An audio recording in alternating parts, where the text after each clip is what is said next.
Sinagasaan ng pickup truck ang dalawang pulis sa isang checkpoint sa Silang Cavite. Ang nakadisgrasyang sospek, lasing pala. Nasa frontline ng balitang yan si Gary De Leon. Abala sa pagmamando ng checkpoint ang dalawang pulis na ito sa Aguinaldo Highway sa Silang Cavite. Pasado alas 2 ng madaling araw, maya-maya isang pickup truck ang marurot sa gitna ng kalsada. Binundol nito ang dalawang pulis na nakapwesto sa checkpoint. Hinabol ng mga kasama nila ang pickup truck na nagpatuloy sa pag-arangkada. Kinalaunan na aresto nila ang 22 anyos na driver ng pickup na si Jemuel Arvid Belen.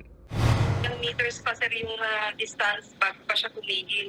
So may possibility sir na tatakas pa siya. Hinabol lang din talaga sa ng mga tropang pulis. Agad itinakbo sa ospital ang dalawang pulis. Sa kasamang palad, binawian ng buhay ang biktimang si Patrolman John Carl Deliola. Sugatan naman ang kasama niyang si Police Corporal Adrian Atienza. Lumitaw sa investigasyon ng pulisya na lasing ang driver ng pickup. Tila sinadya pa raw ni Belen na sagasaan ng mga pulis sa checkpoint. Base dun sa alcoholic test na ginawa sir, positive po sa alcohol itong suspect.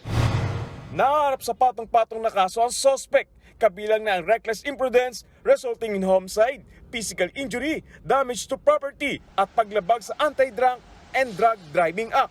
Wala pang pahayag ang suspect.